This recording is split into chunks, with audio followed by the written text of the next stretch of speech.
The Dershow. Alan Dershowitz, good to speak to you, as always, my friend. Alan has a book. It's called The Preventive State, Challenge of Preventing Serious Harms While Preserving Essential Liberties. It's available right now. Good to speak to you, Alan Dershowitz. Well, thanks a lot. No, it's the right book for this time because it's all about the things that we're trying to prevent, whether it be starvation in Gaza or Iran getting nuclear weapons or shooting at presidents. It's all in this book, how to balance trying to prevent these horrible things against not confining people too easily or denying people rights. The balance is the important thing. So thanks for having me on about this important issue.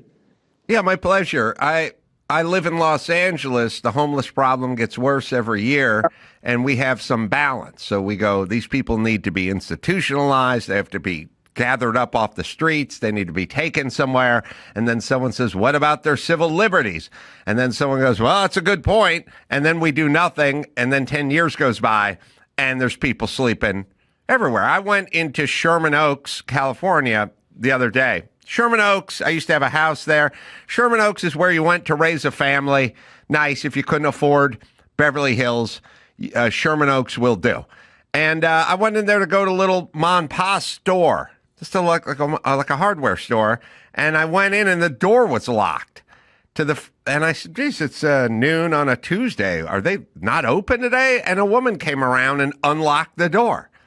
And Sure. I said, oh, I didn't know if you were open. She said, well, with the homeless, we have to lock.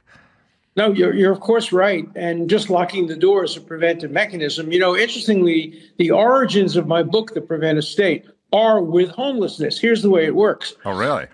Started doing my research in the 1960s. I discovered there were more people in mental hospitals locked up than there were in prisons. So we were locking up 1 million mentally ill people. And I started to write my book about that because many of those people would not have committed crimes or committed suicide. And then along came Ronald Reagan, the governor of California, and he said there were too many people in mental hospitals. So as is typical with American politics, maybe he overreacted. And he freed them all. And they went on the street. And we didn't strike the appropriate balance. When I started my research, there were too many people in mental hospitals. By the time I finished my research, there were too few people in mental hospitals. The same thing is true with people who try to shoot the president. I mean, my God, to allow those two people the opportunity to take shots at candidate Trump was outrageous. But to lock up everybody who's ever threatened the president, we'd have to build a lot of new prisons or mental hospitals. So how to strike the appropriate balance is the hardest question. And ironically, nobody's asked that question before. We've never had a book or a serious attempt to try to strike the balance between prevention and allowing harms to occur. So this is an effort. It's not the final word. I'm hoping to stimulate other research and books on this, but it's a book that every American should read. By the way, it's not going to be reviewed by the New York Times, even though they reviewed all of my books until the day I defended Donald Trump. The day I defended Donald Trump on the floor of the Senate, they stopped reviewing my books. They stopped quoting me. They canceled me. They put me kind of off the list of people, even though I had 7 New York Times bestsellers.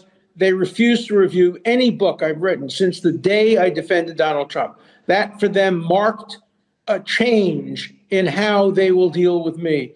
Same thing is true with various libraries have banned me since I defended Donald Trump. So I really need to have access to great talk shows like yours, great podcasts like yours, which are, among the best podcasts in the world, in order to speak directly to the reader. If you don't want to be filtered through the New York Times or various libraries, you can get the book directly on Amazon.com. That's what's so good about podcasts like yours. Well, it took a minute for folks to catch on and catch up. I, believe it or not, spoke at the 92Y some years ago. I'll never be back. They've banned me completely. Yeah. Last book I sold enough to be on the New York Times bestseller list, but never made it on because of their algorithm, and no doc I ever make gets into Sundance. So I understand it firsthand.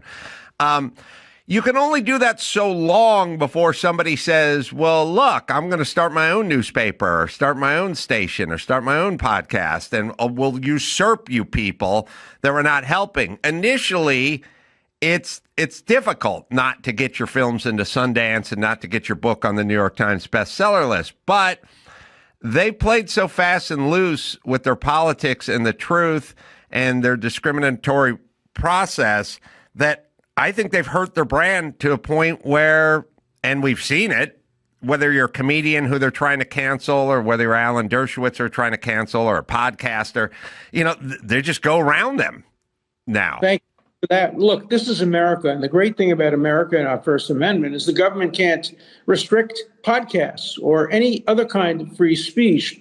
They can make it hard, and the mainstream media can make it hard. But in the end, what the people want, they will get, either indirectly or directly. And, the concept of the podcast is so important for democracy. If Thomas Jefferson were alive, he'd be having a podcast. I mean, he believed so strongly in the right of the people to get the most diverse information possible. We hear a lot from the left about diversity. It's the last thing they want is diversity.